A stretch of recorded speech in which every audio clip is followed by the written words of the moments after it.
할렐루야. 1월 31일 월요일입니다. 누가복음 8장 40절부터 끝절 56절까지 말씀을 읽고 은혜 나누도록 하겠습니다. 예수께서 돌아오심에 무리가 환영하니 이는 다 기다렸음이러라. 이에 회당장인 야이로라 하는 사람이 와서 예수의 발 아래 엎드려 자기 집에 오시기를 간구하니 이는 자기에게 12살 된 외동딸이 있어 죽어감이러라. 예수께서 가실 때에 무리가 밀려들더라. 이에 12해를 혈루증으로 앓는 중에 아무에게도 고침을 받지 못하던 여자가 예수의 뒤로 와서 그의 옷가에 손을 대니 혈루증이 즉시 그쳤더라. 예수께서 이르시되 내게 손을 댄 자가 누구냐 하시니 다 아니라 할 때에 베드로가 이르되 주여 무리가 밀려들어 미나이다. 예수께서 이르시되 내게 손을 댄 자가 있도다. 이는 내게서 능력이 나간 줄 알미로다 하신대 여자가 스스로 숨기지 못할 줄 알고 떨며 나와 엎드리어 그 손댄 이유와 곧 나은 것을 모든 사람 앞에서 말하니 예수께서 이르시되 딸아 네 믿음이 너를 구원하였으니 평안히 가라 하시더라. 아직 말씀하실 때에 회당장의 집에서 사람이 와서 말하되 당신의 딸이 죽었나이다. 선생님을 더 괴롭게 하지 마소서 하거늘 예수께서 들으시고 이르시되 두려워하지 말고 믿기만 하라.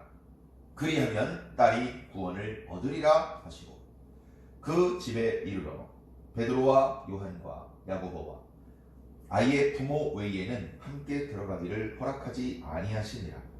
모든 사람이 아이를 위하여 울며 통곡하매 예수께서 이르시되 울지 말라. 죽은 것이 아니라 잔다 하시니 그들이 그 죽은 것을 아는 고로 비웃더라. 예수께서 아이의 손을 잡고 불러 이르시되 아이야 일어나라 하시니 그 영이 돌아와 아이가 곧 일어나거늘 예수께서 먹을 것을 주라 명하시니 그 부모가 놀라는지라. 예수께서 경고하사 이 일을 아무에게도 말하지 말라 하시니라. 아멘. 감사합니다. 우리 지난 시간에 예수님께서 갈릴리 호수를 가로질러서 이방인들이 사는 땅으로 유대인들이 인식하고 있는 데가볼리 거라사인의 땅에 가셨던 이야기를 묵상했었습니다.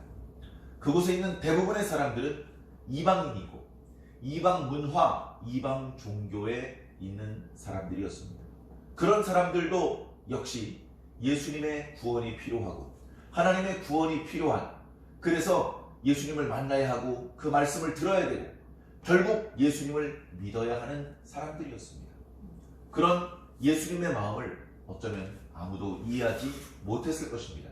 그래서 예수님께서 호수 건너편으로 가자고 하실 때 벌써 제자들은 고개를 갸웃거렸을 것이고 풍랑을 만났을 때 그러길래 그쪽으로는 가지 말자고 했잖아요. 속으로 그렇게 말했을지도 모릅니다. 그러나 예수님의 굳건한 의지를 되돌릴 수는 없었습니다. 맞은편에 배를 대고 예수님은 그 육지로 오르셨습니다. 무덤에서 군대막이 들린 사람을 만나 제자들은 손짓 놀랐겠지만 예수님께서는 당황하지 않으시고 그 귀신을 그 청년에게서 나오라 명하셨고 그 옆에 있던 돼지떼들에게 귀신이 들어가서 돼지떼들이 몰사하는 사건이 벌어졌고 그 일이 단초가 되어서 결국 예수님께서는 거라사 지역에서 폭넓게 사역을 펼치지 못하시고 대부분의 동네 사람들의 반대에 부딪혀 선생님 죄송하지만 저희 마을에서 나가주십시오. 이런 상황에 봉착하게 되었습니다. 예수님께서는 무리해서 그 지역에서 사역을 펼치지 않으시고 귀신 들렸다가 회복된 그 청년을 위로하시면서 하나님께서 너에게 어떤 은혜를 베푸셨는지 주변에게 알리라 그렇게 말씀하시고 타고 왔던 배를 타고 다시 본래 갈릴리 땅으로 돌아가셨습니다. 돌아오자마자 오늘 말씀에 보면 사람들이 환영을 합니다. 왜냐? 기다렸거든요. 야, 예수님이 어디 계시냐? 우리 동네에 안 계시더라도 어저께까지 여기 계셨으니까 우리 바로 이웃 동네에는 계셔야 되는데 수소문을 해보니까 이 근방에 안 계신 것 같다. 도대체 예수님이 어디 계신 거냐? 누가 그러는데 어제 배 타고 갈릴리 호수로 나가셨대. 호수에 밤에 무슨 일로 나가셨지? 설마 호수 건너편 이방인의 땅에 가신 건 아닐 것이고 물고기를 잡으러 가셨나? 어찌되었든 여기서 배를 출발했으니 다시 이 길로 돌아올 거야. 뭐 사람들이 그런 생각을 하면서 예수님께서 돌아올 곳으로 예상되는 곳에서 상당히 많은 사람들이 기다렸던 것 같습니다. 기다린 이유는 인간적으로 말씀을 듣고 싶어하는 사람은 그리 많지 않았을 것입니다. 예수님의 능력을 구경하고 싶은 사람, 그 예수님의 능력 중에서 귀신을 쫓아내고 병을 고치는 능력 덕분에 자신 또는 자신의 가족들이 어려움에서 이렇게 건져지기를 바라는 그런 사람들이 예수님이 있는 곳으로 모여든 것이죠. 그래 예수님께서 갔더니 사람들이 환호를 했는데 오자마자 어떤 사람이 예수님의 발 아래 엎드립니다. 그 사람은 뒤에 보면 회당장이라고 표현하고 있습니다. 당연히 유대인이고요. 유대인 남자 10명이 있으면 회당을 만들 수 있는데 그 회당을 만들고 또는 그 회당을 관리하는데 적지 않은 비용이 듭니다. 그렇기 때문에 경제적인 힘도 좀 있고 그 다음에 유대교 신앙이 투철하지 않으면 회당을 만들거나 관리하는 역할을 하기 어렵습니다. 그래서 지금 예수님 발 아래 엎드린 이 사람은 신앙심도 투철하고 그 다음에 경제력도 조금 있고 당연히 나이 어린 사람이 아니죠. 나이 어린 사람이 아닙니다. 아니 뭐 저 12살 된 딸이 있다 그러는데 그럼 그렇게 나이가 많은 것 아니 12살 된 딸이 첫째 딸인지 막내 딸인지 안 나와 있잖아요. 보통 그래도 회당장이라고 하면 회당에서 이렇게 중요한 의사를 결정하는 장로들 중에서도 우두머리 나이가 적지 않은 그런 사람입니다. 12살 먹은 아이가 막내딸인지 손녀딸인지도 알 수 없는 상황이죠. 자, 그런데 그렇게 나이가 있고 나름 동네 사람들의 존경을 받고 있는 회당장이 지금 예수님 발 아래 엎드려요. 예수님 이제 30 넘기셨단 말이에요. 그런 예수님 앞에 무릎을 꿇는다는 것은 유대인들도요 우리 민족이랑 상당히 유사합니다. 남존여비 사상이고요. 장유 유사 사상이 아주 강합니다. 유교의 영향과 무관하게 유태인들한테 우리 민족과 비슷한 그런 성향이 있었어요. 그러니까 이 나이 많은 장로가 젊은 예수님 앞에 엎드린다는 것은 이건 일상적인 일이 될 수는 없습니다. 그러나 이 회당장 야이로에게는 이 예수가 나이는 젊지만 이 예수 속에는 병을 고치는 능력이 있다. 그 능력을 하나님께서 주셨다. 나 잘 모르겠고 이분에겐 그 능력이 있는 게 확실해. 그런 간절한 믿음, 굳건한 믿음. 그 다음에 이분이 가기만 하면 지금 죽어가는 내 딸을 살릴 수 있을 것이다. 돈이 있는데 의원을 안 불러받겠습니까? 좋은 거 안 먹여받겠습니까? 그가 할 수 있는 최선의 노력을 해봤는데 소용이 없었습니다. 지금 죽어갑니다. 다 곧 죽는다고 말합니다. 그 아이를 사랑하는 부모의 입장에서 뭐가 부끄러울 게 있고 뭐가 아까울 게 있습니까? 어쩌면 밤새도록 예수님께서 돌아오기를 기다렸다가 예수님께서 배에서 내리자마자 그 발 아래 엎드렸을 것입니다. 주님, 제 딸을 살려주십시오. 죽어가고 있습니다. 길게 설명하기도 전에 예수님께서 그 회당장 야이로의 마음 심정을 읽으셨던 것 같습니다. 일어나십시오. 가십시다. 제가 고쳐드리겠습니다.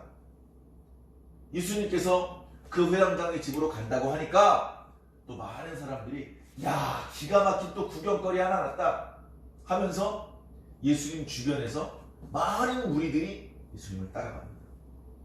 과거 구약의 이스라엘 백성들이 광야를 행군할 때처럼 언약궤와 그리고 백성들 사이에 상당히 거리를 두고 안전하고 질서 있게 따라가는 모양이었으면 좋았겠지만 전혀 그런 상황이 아니죠. 시골 동네 길이 넓었겠습니까? 무슨 사람들이 질서가 있었겠습니까? 그래 예수님이 회당장의 뒤를 따라 가시는데 그 주변에 이제 제자들이 물론 예수님 주변에 둘러서 있었을 것입니다. 왜냐하면 하도 많은 사람들이 예수님 가까이 가려고 하고 이러고 있기 때문에 그나마 예수님을 좀 보호해 드리기 위해서 예수님 바로 곁에는 제자들이 곁에 서서 예수님을 좀 호위해 드리면서 이제 가는 그런 이제 모양새였는데요. 자, 이때 회당장 야이로의 집에 도착하기 전에 어떤 여자가 나타납니다. 자, 이 여자는 오늘 말씀에 보니까 12해를 혈루증으로 고생한 여자다. 이 혈루증은요, 이 부인병이죠. 자꾸 이게 피가 출혈이 일어나는, 하혈이 일어나는 그런 병입니다. 자, 당연히 치료가 안 됩니다. 그 어떤 의원에게도 돈만 탕진되지 효과가 없습니다. 그뿐만이 아니라 이 유대인들은 이 모세의 율법을 중심으로 생활하는 사람들이었기 때문에 정결규례에 의해서 몸에서 피가 흐르는 여자는 불결하다라고 생각을 합니다. 물론 여자들이 건강한 여자들이 정기적으로 이렇게 하혈을 하죠. 그런데 그것은 한 달 내내 1년 내내 그러는 게 아니고 이제 일정 하혈하는 기간이 있고 또 그렇지 않은 기간이 있고 하니까 그거는 이제 어쩔 수 없는 것이고 큰 문제가 안 되는 것인데 이렇게 중단 없이 하혈을 하는 것은 이건 문제가 심각한 것입니다. 부정한 여인인 것이죠. 이 부정한 여인이 다른 사람과 접촉을 할 경우에 다른 사람의 손을 만지고 옷자락을 만지고 이러면 그 사람도 부정해집니다.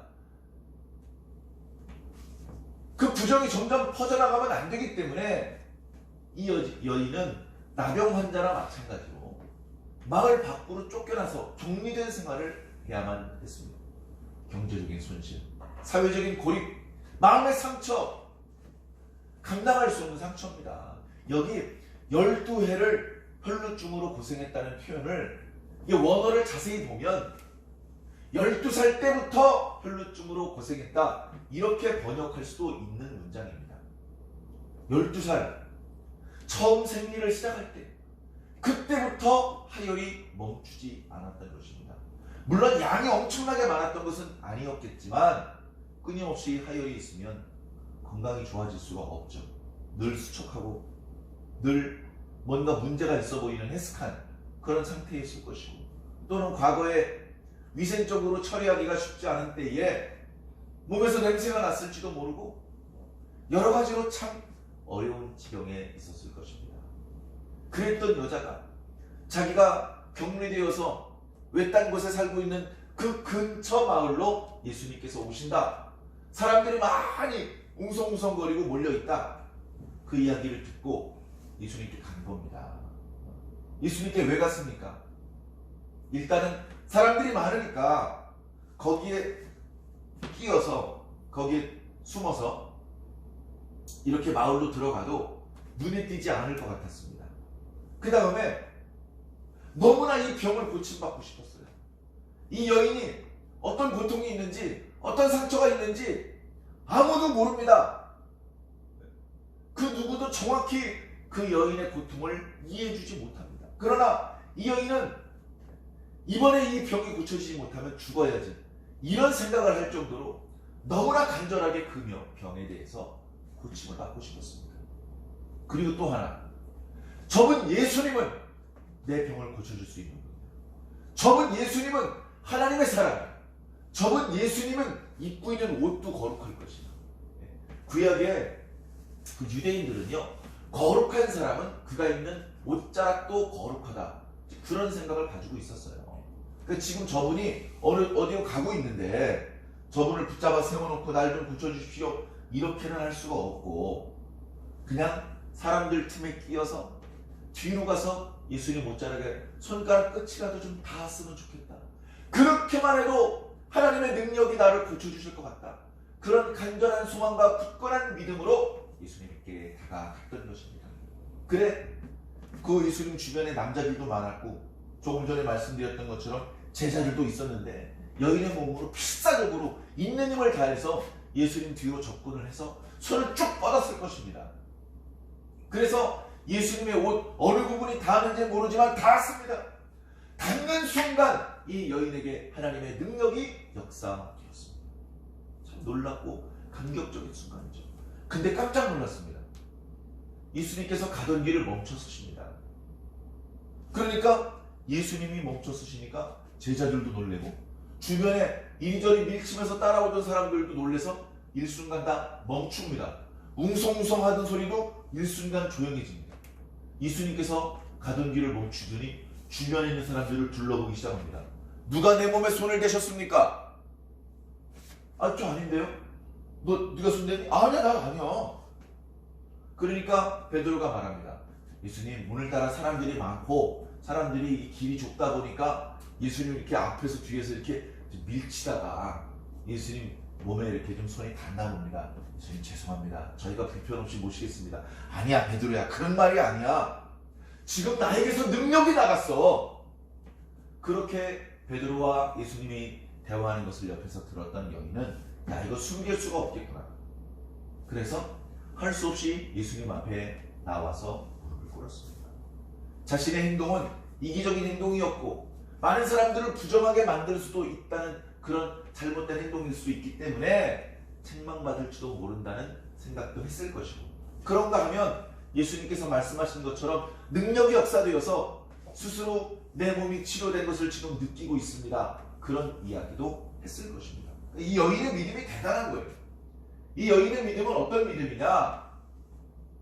자신이 예수님과 접촉이 일어나면 자신의 부정함 때문에 예수님도 부정해진다, 이런 생각을 하지 않았어요. 예수님의 거룩하심이 자기에게 온다, 이런 생각을 한 거예요. 사랑하는 성도 여러분, 실제로 그렇습니다. 실제로 거룩한 것과 부정한 것이 만나면 거룩한 것이 부정해질까요? 부정한 것이 거룩해질까요? 정답은 없습니다. 정답은 뭐냐?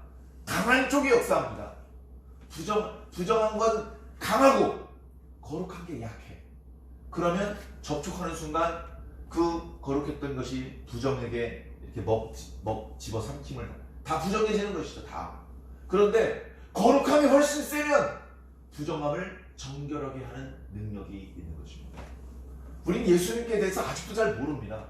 예수님은요, 정결하게 하는, 거룩하게 하는 능력입니다. 예수님 가까이 가면, 예수님의 말씀을 들으면, 예수님의 기도를 받으면, 예수님의 손에 만짐을 받으면 거룩해져요. 그 어떤 더러운 것도, 그 어떤 부정한 것도 더 이상 부정해질 수 없습니다. 제가 전에 푸른 곰팡이 이야기를 드렸던 것 같습니다. 세균이 강합니다. 그래서 심지어 사람에게도 감염을 일으키고 심한 경우 죽음에 이르게까지 합니다. 그런 세균도 푸른 곰팡이가 있는 곳 주변에서는 다 죽습니다. 푸른 곰팡이가 여기 있다고 해서 지구 반대편에 있는 세균까지 죽이는 건 아니지만 자기 옆에 있는 세균은 다 죽입니다. 예수님이 그런 분입니다. 예수님이 계신 곳에는 부정함도 있을 수 없고 더러움도 있을 수 없고 사망도 죄악도 있을 수 없습니다. 그렇기 때문에 우리는 예수님이 필요한 거예요. 과거 유대인들이 예수님 하면 환호성을 지르고 예수님이 가는 쪽으로 사람들이 몰리고 예수님을 기다리고 예수님을 맞이하고, 이게 너무나 당연한 겁니다. 오늘 우리들도 이렇게 해야 되는 겁니다. 사실은 왜 우리는 예수님 필요 없습니까? 예수님의 도움이 필요 없습니까? 예수님 덕분에 정결해지고 예수님 덕분에 거룩해지고 예수님 덕분에 건강해지고 그러고 싶은 사람 없습니까? 간절한 소망이 있기 때문에 이 여인은 사람들의 어떤 모욕, 그런 것들을 당할 것을 각오하고 예수님 뒤로 와서 옷자락을 잡은 거예요. 우리는 날마다 그렇게 어떤 희생과 대가를 치르더라도 예수님 앞에 나가야 될 줄로 믿습니다. 자, 이어지는 말씀을 보면 이제 예수님께서 결국은 이제 그 여인에게 너의 믿음이 너를 구원하였으니 평안히 가라라고 안심을 시켜주시고 회당장의 집에 가는데, 이제 그 여인 때문에 지체돼서 그래서 그런 건 아니었겠지만 그 사이에 회당장 야이로의 딸이 죽었습니다. 그래서 회당장 야이로는 예수님을 급하게 모시고 지금 자기 집으로 가고 있는데 자기 집에서 사람들이 옵니다. 회당장님, 이미 죽었습니다. 우리 선생님, 우리 예수님 괴롭게 하지 마시고 그냥 돌아오세요. 이렇게 이야기를 합니다. 그러니까 뭡니까? 병이 들었을 때, 아직 목숨이 붙어 있을 때에는 이 선지자의 능력이 필요하겠지만, 효과가 있겠지만, 이미 죽은 건 소용없다. 이미 죽었기 때문에 제 아무리 예수가 유명한 사람이라 하더라도 못 살린다. 괜히 민망하게 이 사람 괴롭게 하지 말고 조용히 돌아오십시오. 그렇게 이제 이야기를 한 건데요. 예수님께서 말씀하시죠. 아니다. 가겠다. 아니다. 가겠다. 두려워하지 말고 믿기만 해라. 그러고서 이제 갑니다. 가가지고 사람들이 울고 있어요. 그 회당장이 동네 사람들한테 존경받는 사람이었나 봅니다. 그 집 딸이 죽었을 때 많은 주변 이웃 유대인들이 슬피 울어주고요. 통곡을 했습니다. 통곡을 했다는 표현은 너무 슬퍼서 주먹으로 이제 가슴을 쳤다는 뜻이에요. 그 정도로 정말로 많이 슬퍼했다는 것입니다. 예수님께서는 통곡하지 마라, 울지 마라. 죽은 게 아니고 자는 거다. 근데 죽은 게 확실하기 때문에 그들이 예수를 비웃었습니다. 그 사람들이 특별히 나쁜 사람들이거나 믿음이 형편없는 사람이라서 그런 건 아니에요. 사람은 누구나 그러는 겁니다. 예수님께서 그걸 탓하지 않으셨어요. 그리고 그 아이가 누워있는 방으로 들어가십니다. 다 물립니다. 다 물려. 베드로와 요한과 야고보 그리고 그 아이의 부모를 남겨놓고 다 나가라고 합니다. 그리고 그 방에서 구체적으로 어떤 일이 있었는지는 다 말씀해주고 있지 않습니다. 성경에서. 그러나 어찌되었건 예수님께서 이미 죽어있는 그 아이의 손을 잡고 소여여 일어나라! 그렇게 소리치셨습니다. 그 순간에 이미 그 아이의 몸을 떠났던 그 아이의 영혼이 다시 그 아이의 몸속으로 돌아왔고 그 아이가 다시 숨을 쉬고 다시 일어나고 다시 눈을 떴습니다. 이 아이에게 먹을 것을 주라고 하셨습니다. 먹을 것을 먹잖아요? 진짜 살아난 거예요. 잠깐 살아났다가 도로 죽는 경우도 많이 있습니다. 그런 경우엔 진정으로 살아났다고 보기 어렵죠. 우리가 잘 아는 것처럼 예수님께서 3일 만에 다시 살아나지 않으셨습니까? 제자들이 처음에 예수님을 보았을 때 유령을 보는 줄 알았어요. 예수님께서 뭐라 그러십니까? 먹을 것을 좀 다오. 먹을 것을 먹어요. 먹을 것을 먹으면 뭡니까? 유령이 아니잖아요. 진짜 살아나신 거잖아요. 이 아이가 진짜 살아났다는 겁니다. 그러면서 이 방 안에서 있었던 일에 대해서는 절대 아무에게도 이야기하지 말아라.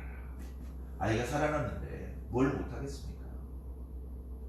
예수님께서는 이렇게 이 아이를 살려주셨습니다. 어떻게 보면 이 회당장 야이로의 이야기 사이에 12살 때부터 혈루증을 앓고 있던 여인의 이야기가 가운데 있는데요. 그러니까 이 혈루증을 앓고 있던 여인의 이야기와 회당장 야이로의 딸 이야기, 두 이야기입니다.